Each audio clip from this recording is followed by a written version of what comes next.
Hello everyone, कैसे हैं आप लोग। आशा करते हैं स्वस्थ होंगे, मस्त होंगे। तो चलिए इसी मस्ती के साथ पढ़ते हैं। आज का टॉपिक है साबुन तथा साबुनीकरण। साबुन किसे कहते हैं, इसको पढ़ने से पहले थोड़ी सी जानकारी ये ले लीजिए कि यह पूरा वीडियो कार्बन तथा उसके यौगिक 6 पार्ट में कंप्लीट होने जा रहा है और यह 6वां भाग है। तो इसको अगर जो लोग नहीं देखे हैं तो ये एक एक करके पूरा वीडियो देखेंगे, सारा चैप्टर बहुत आसानी से समझ में आ जाएगा। तो चलिए बिना देरी किए हुए अब शुरू करते हैं। तो देखेंगे साबुन किसे कहते हैं। तो उच्च अणुभार वाले मोनोकार्बोक्सिलिक अम्लों के सोडियम या पोटेशियम लवण साबुन कहलाते हैं। यानी उच्च अणुभार वाले मोनोकार्बोक्सिलिक अम्लों के सोडियम या पोटेशियम लवण को साबुन कहते हैं। तो देखेंगे इधर साबुन का अणुसूत्र क्या होता है।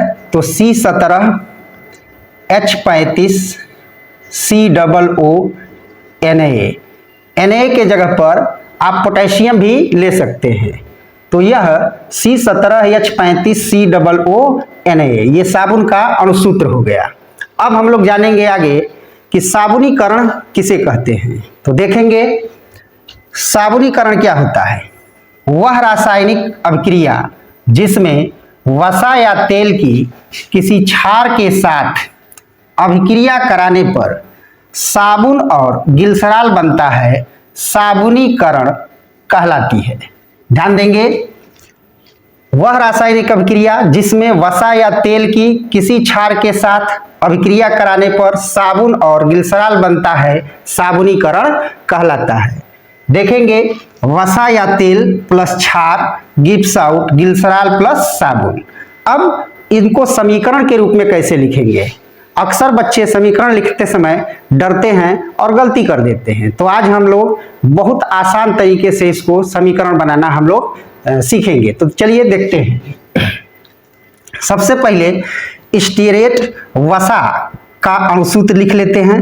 तो इसको लिखने के लिए CH2 CH और CH2 इस तरह से इसको पहले लिख लीजिए। इसके बाद OCO यानी COO C17 H35 सब जगह इसी तरह से लिख देंगे। OCO C17 H35 फिर यहां भी उसी तरह से लिखेंगे OCO C17 H35। अब इसकी क्रिया 3NaOH से करा देंगे। 3NaOH यानी 3 अणु सोडियम हाइड्रोक्साइड के। ये है आपका सोडियम हाइड्रोक्साइड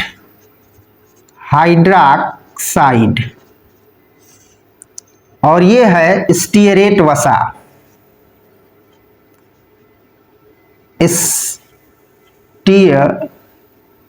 स्टीयरेट वसा स्टीयरेट वसा क्षार के साथ इसकी क्रिया कराएंगे तो बनेगा क्या। ध्यान देंगे ग्लिसरॉल बनता है। ग्लिसरॉल का अणुसूत्र यहां से इसको कट कर लेंगे। तो जैसे है वैसे लिख देंगे CH2 CH फिर CH2 और 3 OH है तो यहां पर 3 OH जोड़ देंगे। 3 OH इस प्रकार से ये जुट जाएगा। तो ये है आपका ग्लिसरॉल।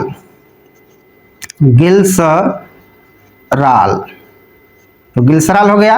अब प्लस साबुन का सूत्र है 3 अणु लिख देंगे यहां पर C17 H35 COO Na।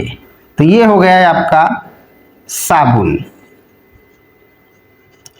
और ये है सोडियम स्टीयरेट। सोडियम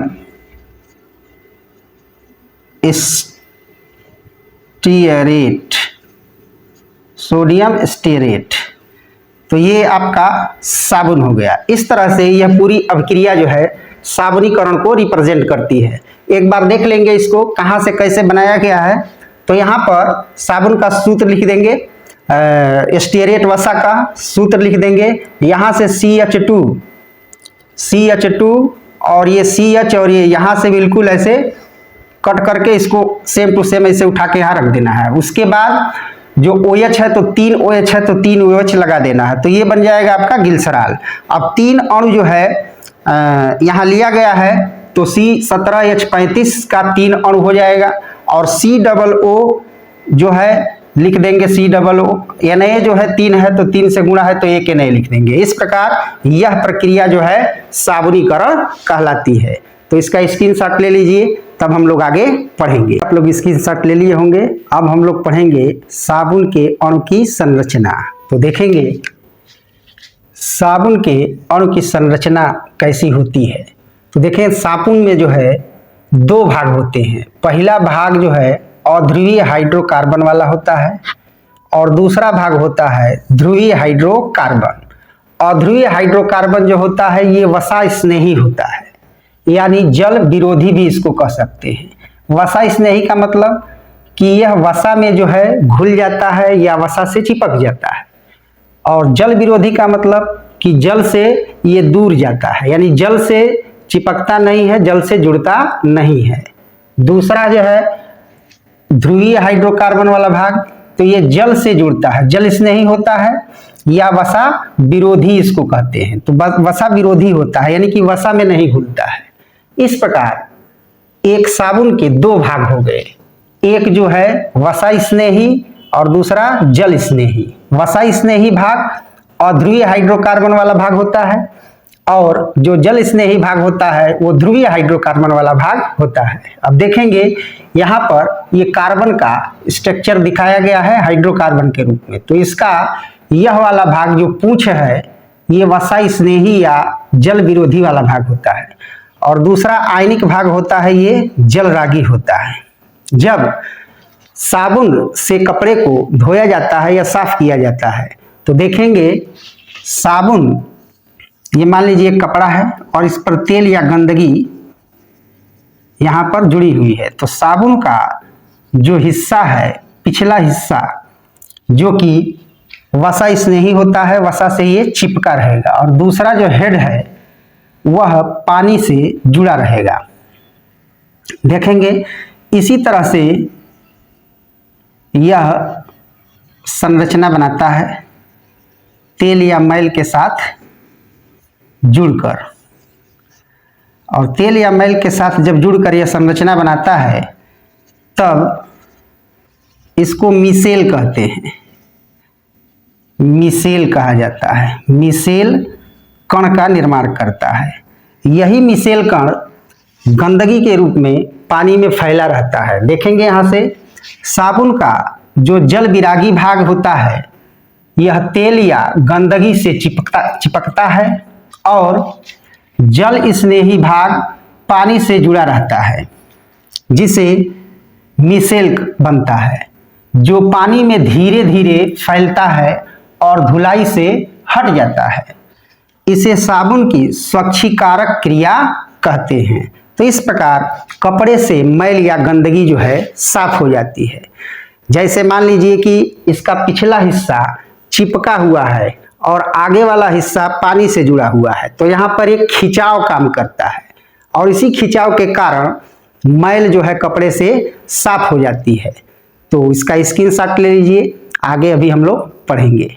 तो चलिए अब हम लोग पढ़ेंगे साबुन तथा अपमार्जक में अंतर।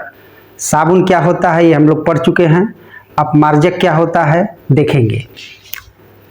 साबुन तथा अपमार्जक में अंतर, ध्यान देंगे साबुन जो होते हैं उच्च वसीय अम्लों के सोडियम अथवा पोटेशियम लवण होते हैं, जबकि अपमार्जक लंबी श्रृंखला वाले सल्फोनेट लवण होते हैं। साबुन कठोर जल में कम झाग देते हैं और अपमार्जक जो है कठोर जल में भी अच्छी तरह झाग देते हैं और प्रभावी बने रहते हैं। देखेंगे तीसरा लक्षण क्या है इनका कि अम्लीय जल में साबुन अघुलनशील वसीय अम्ल बनाकर सफाई क्षमता खो देते हैं, और अपमार्जक अम्लीय जल में भी सामान्यतः सफाई क्षमता बनाए रखते हैं। अधिकांश साबुन आसानी से जैव अपघटनीय होते हैं, अर्थात इनका सूक्ष्म जीवों द्वारा अपघटन हो जाता है और यह पॉल्यूशन ज़्यादा नहीं करते हैं, जबकि कुछ अपमार्जक जैव अविघटनीय होते हैं और जल प्रदूषण कर सकते हैं। इस प्रकार साबुन और अपमार्जक में अंतर हम लोगों ने पढ़ लिया। इसका स्क्रीनशॉट ले लीजिए और इसके बाद हम लोग पढ़ेंगे कुछ बोर्ड में आए हुए, आपके बोर्ड परीक्षा में आए हुए महत्वपूर्ण प्रश्नों की कुछ सूची है। इनमें से ये बहुत इंपॉर्टेंट है और परीक्षा में आ भी जाएंगे। तो चलिए स्क्रीनशॉट ले लीजिए इसका। चलिए अब हम लोग पढ़ेंगे यूपी बोर्ड परीक्षा में पूछे गए कुछ महत्वपूर्ण प्रश्नों के उत्तर। तो ध्यान देंगे, महत्वपूर्ण प्रश्न क्या है, एस्टरीकरण किसे कहते हैं, हाइड्रोजनीकरण, बहुलकीकरण या हैलोजनीकरण पर टिप्पणी लिखिए। इस तरह का बोर्ड परीक्षा में प्रश्न पूछा जाता है। तो देखेंगे, सबसे पहले हम लोग जानेंगे कि एस्टरीकरण क्या होता है। तो सांद्र सल्फ्यूरिक अम्ल की उपस्थिति में एसिटिक अम्ल तथा एथिल एल्कोहल की क्रिया कराने पर एथिल एसीटेट तथा जल प्राप्त होता है। इस अभिक्रिया को एस्टरीकरण कहते हैं। अभिक्रिया का समीकरण कैसे लिखेंगे तो देखेंगे, सबसे पहले एसिटिक अम्ल का सूत्र लिखेंगे CH3COOH प्लस एथिल एल्कोहल यानी C2H5OH। तो ये है आपका एथिल एल्कोहल, ये एसिटिक अम्ल है, एसिटिक अम्ल जिसको सिरका भी कहते हैं, और ये है आपका एथिल एल्कोहल, एथिल एल्कोहल। अब इन दोनों की रासायनिक क्रिया से बनेगा, देखेंगे यहाँ पर OH है और यहाँ H है, ये निकल जाएगा, पानी बनेगा और ये बनेगा CH3COO C2H5 प्लस H2O। तो ये बना आपका एथिल एसीटेट, एथिल एसीटेट और ये जल। इस प्रकार एथिल एसीटेट एक एस्टर है, इसलिए इस अभिक्रिया को एस्टरीकरण कहते हैं, क्योंकि इसमें मुख्य उत्पाद के रूप में एक एस्टर बन रहा है। जैसा कि परिभाषा में बताया गया है कि सांद्र सल्फ्यूरिक अम्ल की उपस्थिति में एसिटिक अम्ल तथा एथिल एल्कोहल की क्रिया कराने पर एथिल एसीटेट तथा जल प्राप्त होता है। इस अभिक्रिया को ही एस्टरीकरण कहते हैं। तो इतना आप लोग समझ गए। अब आगे पढ़ते हैं हाइड्रोजनीकरण। ये भी कई बार पूछा जा चुका है, देखेंगे। असंतृप्त हाइड्रोकार्बन में H2 का योग करके उसे संतृप्त हाइड्रोकार्बन में परिवर्तित करने की प्रक्रिया को हाइड्रोजनीकरण कहते हैं। तो देखेंगे, असंतृप्त हाइड्रोकार्बन में हम लेंगे CH2 डबल बॉन्ड CH2, इसको पढ़ते हैं एथीन। अब एथीन में हाइड्रोजन का योग कराएंगे और इसमें निकिल उत्प्रेरक की उपस्थिति में, तो यहाँ निकिल चूर्ण उत्प्रेरक का काम करेगा। अब यह डबल बॉन्ड है, तो जैसे ही हाइड्रोजन जुटेगा डबल बॉन्ड सिंगल में बदल जाएगा। इस तरह से सिंगल बॉन्ड में बदल जाएगा, तो ये बन जाएगा आपका एथेन। तो ये हो गया एथेन। इस तरह से इस अभिक्रिया को हाइड्रोजनीकरण कहते हैं। परिभाषा एक बार देखेंगे। असंतृप्त हाइड्रोकार्बन में H2 का योग करके उसे संतृप्त हाइड्रोकार्बन में परिवर्तित करने की प्रक्रिया को हाइड्रोजनीकरण कहते हैं। उसके बाद ये एक रिएक्शन लिख देंगे, ये कंप्लीट हो जाएगा। इसके बाद अगला है आपका बहुलकीकरण। ये भी बहुत इंपॉर्टेंट है। परिभाषा देखेंगे। छोटे छोटे अणुओं यानी कि एकलक के आपस में जुड़कर एक बड़े अणु यानी बहुलक बनाने की प्रक्रिया को बहुलकीकरण कहते हैं। अब छोटे अणु एथिलीन के ही अणु ले लेंगे। ये आपका है एथीन या एथिलीन, उत्प्रेरक की उपस्थिति में और पर्याप्त दाब की आवश्यकता होती है, तो ये बन जाता है आपका पॉलीएथीन। पॉलीएथीन ये आपका बहुलक है, बहुलक हो गया ये। और ये एथीन जो है एकलक है, एकलक। यानी बहुलक क्या होते हैं, तो तमाम छोटी छोटी जो इकाइयां होती हैं इनको एकलक कहते हैं, और इन्हीं इकाइयों के एकलक के जुड़ने से एक पॉलीमर श्रृंखला बनता है जिसको बहुलक कहते हैं। जैसे एक माला होती है तो वह माला बहुलक है और उसमें एक एक मोती जो लगा हुआ है वो एकलक है। इस प्रकार यह पॉलीएथिलीन यानी कि पॉलीथीन भी इसको कहते हैं, पॉलीथीन।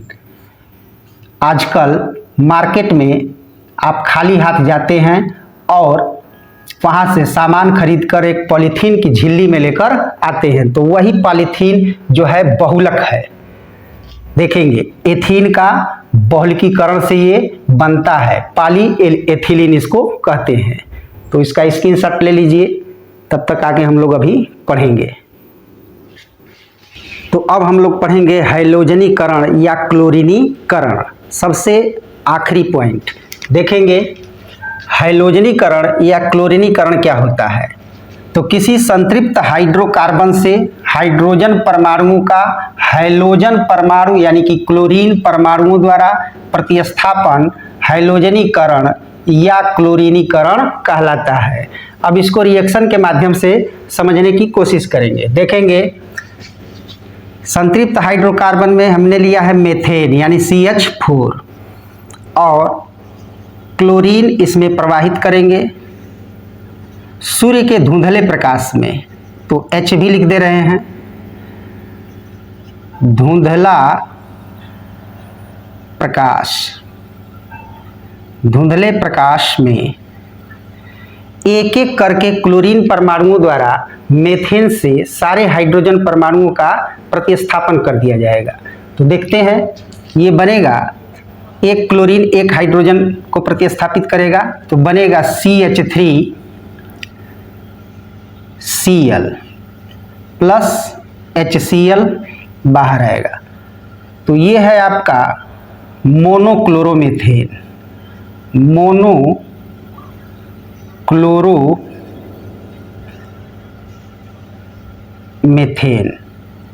अब इसको उठा के लाएंगे फिर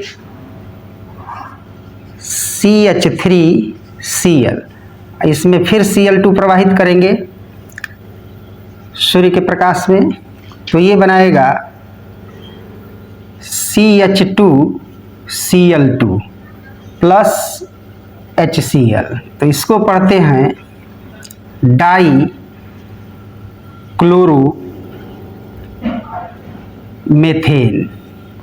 इसके बाद फिर इसको लाइए यहाँ पर CH2Cl2 प्लस Cl2 सूर्य के प्रकाश में, ये बनाएगा CHCl3 प्लस HCl।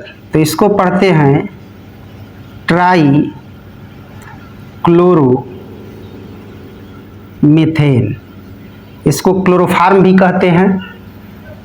अब इसको उठा के लाइए यहाँ पर CHCl3 प्लस Cl2 H भी, ये बनेगा CCl4 प्लस HCl। तो ये पढ़ा जाएगा टेट्रा क्लोरोमेथेन। इस प्रकार क्लोरीन द्वारा मेथेन अणु से सारे हाइड्रोजन परमाणुओं का एक एक करके प्रतिस्थापन हो गया। तो यह वास्तव में प्रतिस्थापन अभिक्रिया है, लेकिन हाइड्रोजन द्वारा हो रहा है, तो इसको हम हैलोजनीकरण या क्लोरीनीकरण भी कहते हैं। तो इस पर अक्सर टिप्पणी लिखने के लिए बोर्ड परीक्षा में पूछा जाता है। इसमें क्लोरीन परमाणुओं द्वारा हाइड्रोजन का एक एक करके मेथेन अणु से सारे हाइड्रोजन परमाणुओं का एक एक करके प्रतिस्थापन हो जाता है। अगर यही क्रिया सीधे सूर्य के प्रकाश में की जाए तो कार्बन बनता है और विस्फोट भी होता है। तो देखेंगे एक बार सारे अभिक्रिया को एक साथ में। तो ये है आपका CH4 मीथेन प्लस 2Cl2, सीधे सूर्य के प्रकाश में, सीधे सूर्य के प्रकाश में। तो ये एक साथ ये सारे हाइड्रोजन बाहर निकल जाएंगे और बनेगा आपका C यानी कि कार्बन प्लस 4HCl। तो इस तरह से एक विस्फोट के साथ आवाज़ आती है और यह अभिक्रिया तुरंत जो है घटित होती है। तो इस प्रकार हम लोगों ने एस्टरीकरण, हाइड्रोजनीकरण, बहुलकीकरण और हाइड्रोजनीकरण क्रियाओं को जो है बहुत आसान तरीके से समझा। यह वीडियो आप लोगों को कैसा लगा? यदि अच्छा लगा हो तो चैनल को सब्सक्राइब करें, शेयर करें, लाइक करें और इसी तरह का वीडियो लेकर हम लोग फिर मिलेंगे अगले वीडियो में। तब तक के लिए धन्यवाद।